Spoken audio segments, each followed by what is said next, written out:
once again.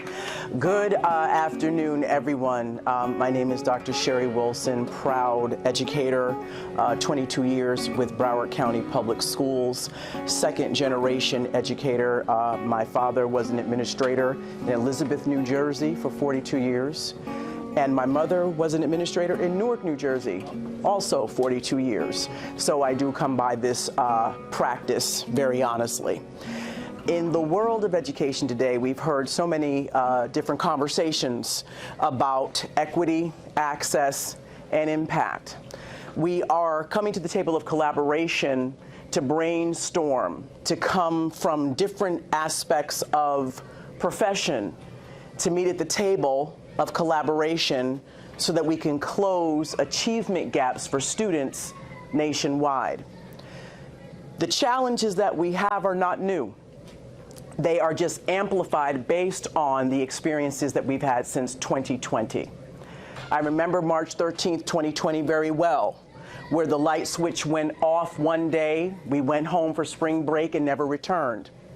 At that point, 2 weeks later, principals were deployed into our communities to issue laptops to their stakeholders so that we can have a continuum of learning and school never closing.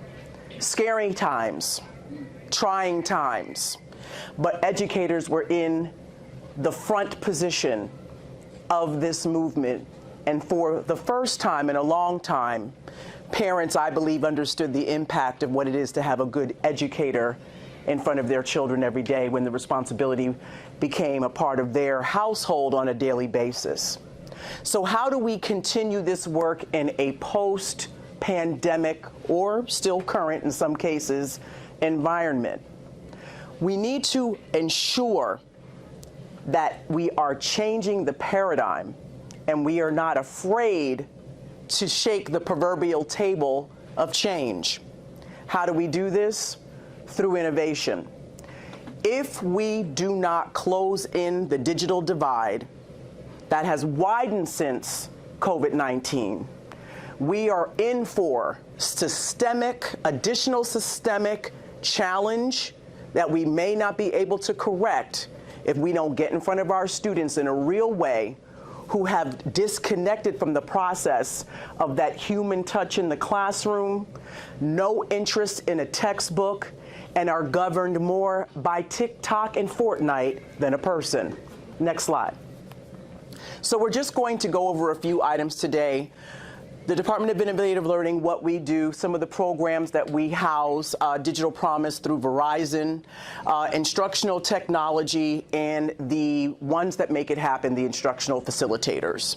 So again, the Department of Innovative Learning is a K-12 continuum department within Broward County Public Schools. Some of the other items or areas that we manage are gifted. We also manage and facilitate instructional materials ordering for the district, all content areas.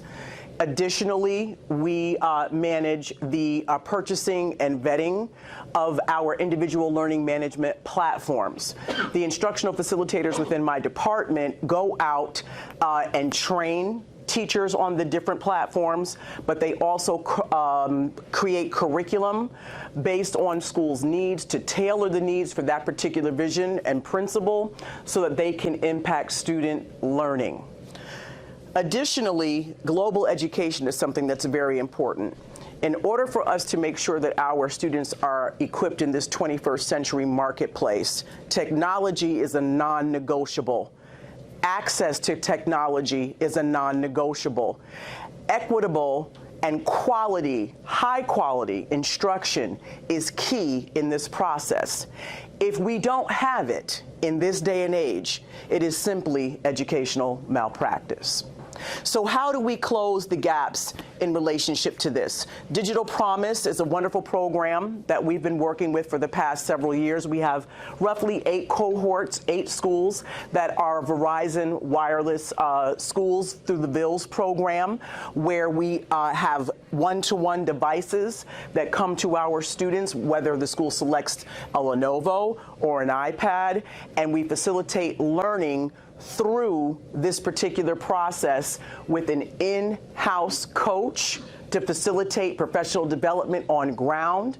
Principals are also responsible for being in what you would call graduate level courses to help support this programming. And if a school goes through the process for 3 years and they wish to perhaps go to the next level by having a Verizon STEM lab built within their school, they can do it through this pathway. But it's not easy. You're talking about systems, structures, training, finance, sustainability, and in year 3, where the program pays for the coach to be within that school structure, it then becomes the responsibility of the school to support that. And this is where we sometimes get into a little bit of a challenge, but it's definitely frontline planning that we're building in now to correct it.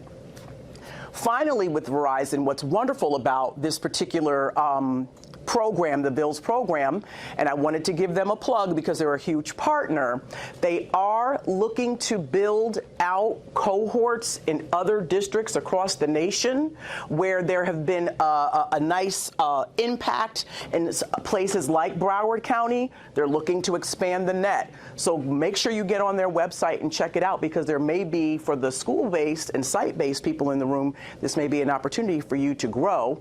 And if you don't go through the process with success, they do offer hotspot programming, where if you have children who just need that accessibility because perhaps they live in an area where they don't have it.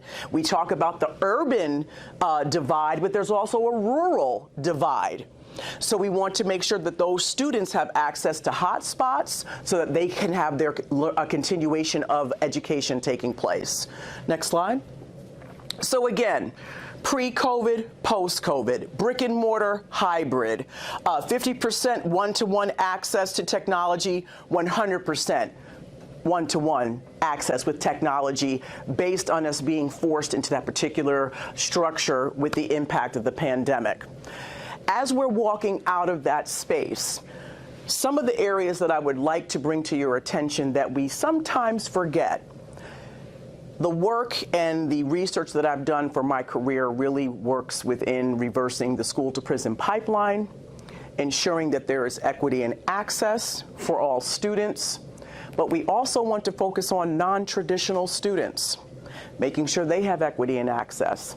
And because of some safety restraints, personnel restraints, fiscal restraints, some groups, not even with intention, are overlooked. For example, our students who are consistently, chronically in the abeyance programs where they're suspended from school. Students that may be in the juvenile justice portion of our school systems.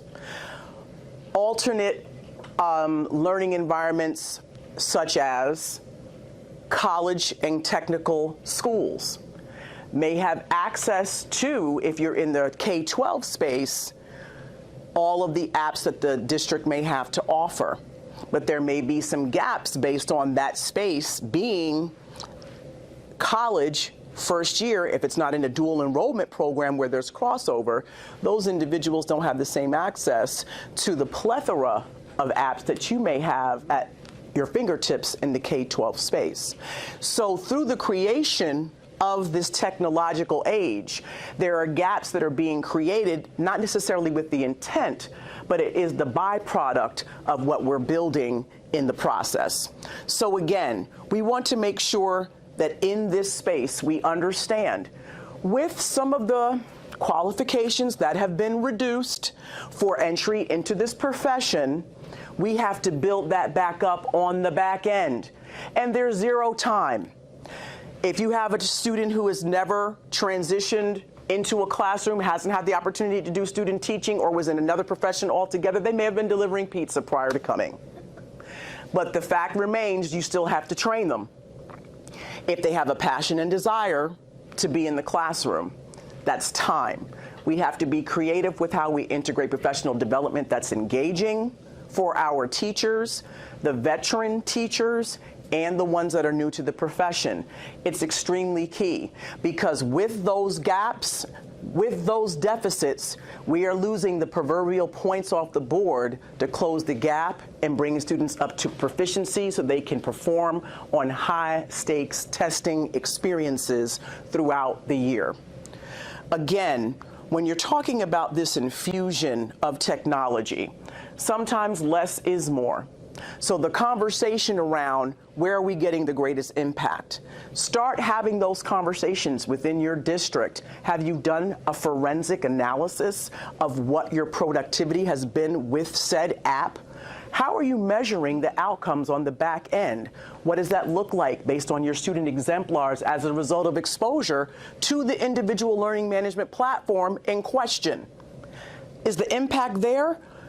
Is there a duplication of services? Or is it a fiscal bleed out? Those are the conversations you need to have, because I know upon being in my role a year this week, and my former background being with the Internal Revenue Service, I was trying to cut.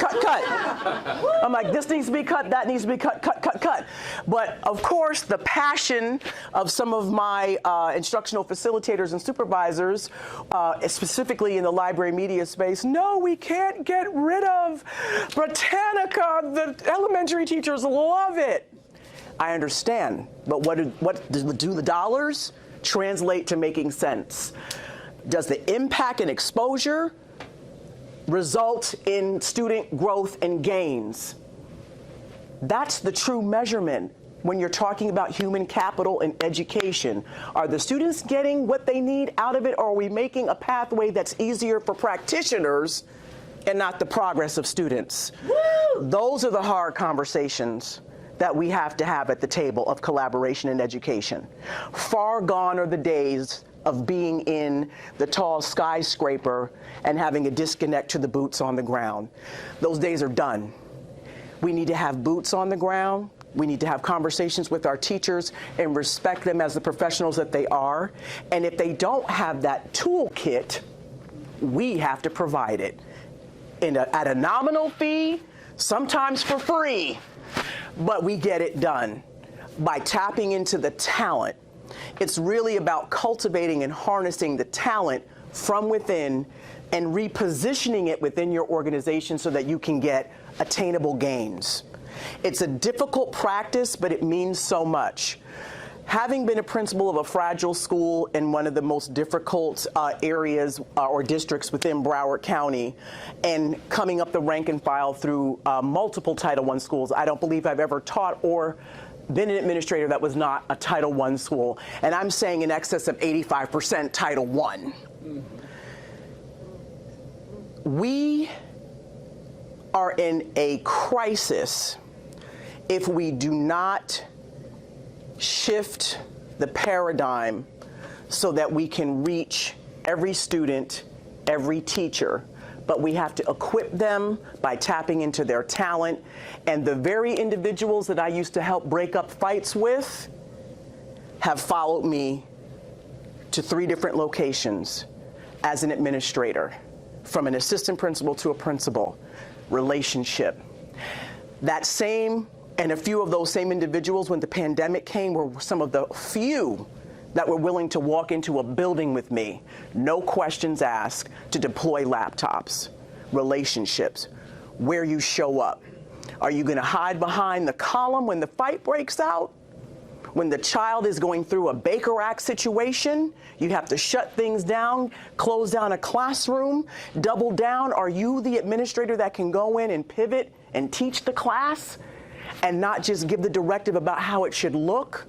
Are you comfortable going into the classroom to show what it should look like, or are you too far removed from the process so that you can't step in? Everybody has to be boots on the ground in the process and willing to put their truth on the table to move technology to the next level, to move our teachers to the next level, because it's not a top-down all the time. You have to collaborate, walk hand in hand, and have the conversations that are hard.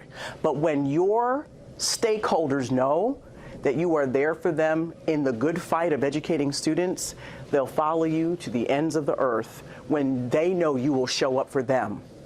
So with all that being said, next slide. Instructional technology facilitators are the heartbeat of innovative learning. These are the individuals that are deployed into our schools, again, to touch each teacher, to connect with each administrator, show what we have to offer, and ask, what is it that you need? Oftentimes when the district comes into a school, it's looked at, because I know that look when I used to, talk to people about their taxes, here they come to tell me what's wrong. It must be a collaboration, a co-teach, a coaching, a cultivation, so that people can come together and mutually respect one another and take the tools to make a better model.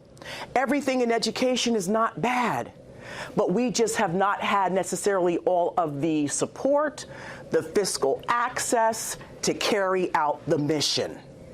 So we have to become more strategic in how we align our resources so that we can get the job done. Technology is the way to do it, but it's a process that will take years to roll out incrementally, but we can do it if we're strategic, purposeful, and we get those mini goals that then turn into year one, here's my rank and file of everything we've accomplished. Year two, here's my next rank and file of what we've accomplished. And if we are strategic as a collective doing this over a 2, 3, 4, 5-year window, the face of education will change. But it's slow, it's systemic, it's not an overnight situation. We're doing it in some cases on broken pieces, but it's continuing that fight to keep forward and push forward and to get access to quality tools to help our teachers and students win. Next slide. So some of the platforms that we manage within our department, Canvas, Mastery Connect, Microsoft, Nearpod, Newsela, Discovery Ed, Vocabulary.com. Again, these are a few of the individual learning management platforms that we utilize on a daily basis, that my instructional facilitators are experts within their field, that they can go out and do a gradual release model so that teachers can then be cultivated on site, so that they can then do a train the trainer model, so that wealth of knowledge can be embedded within a school structure and sustained. It's not a situation where it's a one in and drop, well, I'll see you next month or I'll see you in 3 months. You know, we have over 200 schools.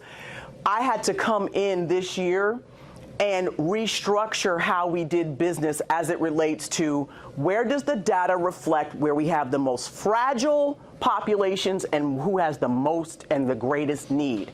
That's where we're going first. And you're going there 2 days a week. And then I'm sending a PD team behind the coaching team to sustain what was laid out in that process. So we're in schools now longer in a deeper, more granular way to build that sustainability. But that's 2 days a week so that the instructional facilitators that have built relationships throughout the district can still then go to those other schools.